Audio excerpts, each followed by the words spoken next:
Welcome to John's Corner, where our star reporter Jonathan always lands on his feet.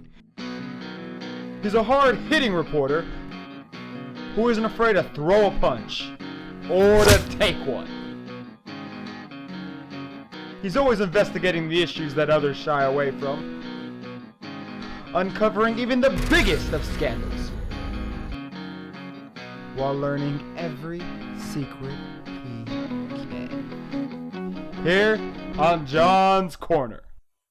What's up, Blue Nation? It's your boy Jonathan, and yes, I cut my hair last night because why not? I figured, what the hell? I have really long hair. Maybe it's time for a change, so it's all gone. Maybe I'll grow back out. I don't know. I'm spontaneous like that. I just do things. All right, stop judging. But no, I wanted to talk today about the first episode of Loki. I don't know if you've seen it.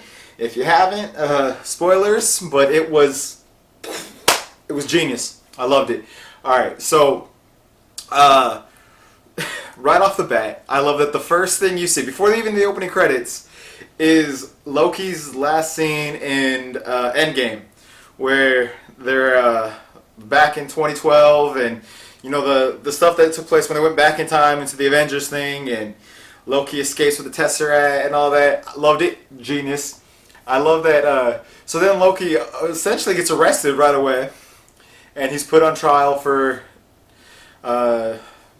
diverging from the timeline. And my favorite part is that his defense is just straight up, but the Avengers did it.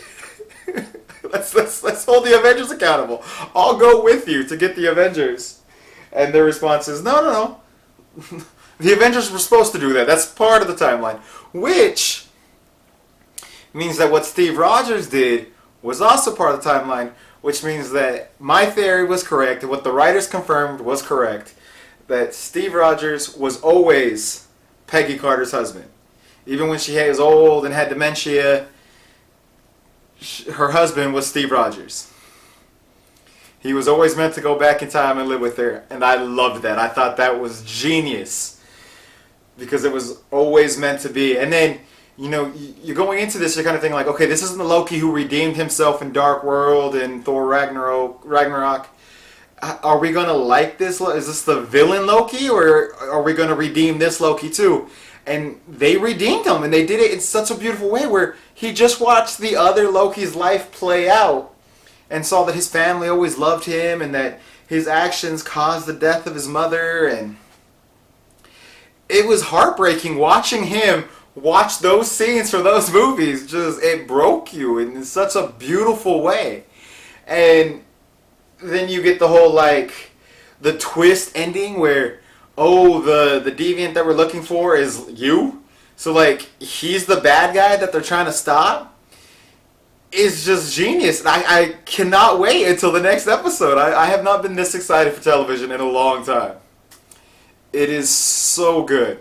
They're 3 shows they've made for this show, for this platform, for the Marvel shows, and they've killed it every time. The only thing that I wish they had done, and I knew they weren't going to, but I wanted it so bad, was when they talked about Phil Coulson for a moment, and they talked about Phil Coulson dying. I just wanted one little line about him coming back. Just some tiny little reference to Agents of S.H.I.E.L.D. To make it canon, to make everyone just accept that it exists. Stop trying to shit on my show. But no, they couldn't do that. It's fine, whatever.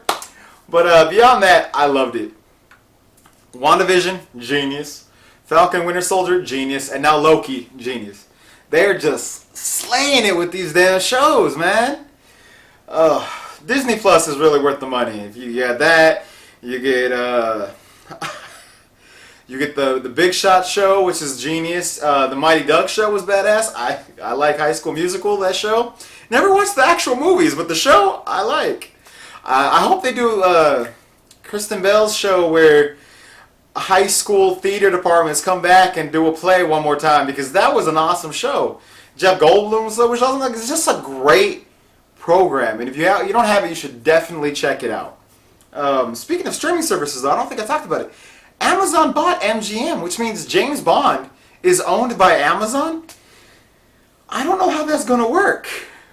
Lex Luthor now owns James Bond. This is going to be interesting. Definitely weird. They swear the James Bond movies are going to stay in theaters and they're not going to do anything drastic with this. So let's hope not. But it'll definitely be interesting to watch how that unfolds. But yeah, I just wanted to come out here and do a quick episode talking about how great Loki was. Hope you guys have had a chance to watch it. If you haven't, you're missing out. You really are, because it was genius. And I'm Jonathan. This is the Uncanny. This is John's Corner on the Uncanny Fans. Be sure to subscribe. Check out our other YouTube channel, Blue Roof Productions. Check out our website, blueroofproductions.com. Follow me on Twitter at Goodheinz, Gutheinz. Same with Instagram. Until next time, give us legends.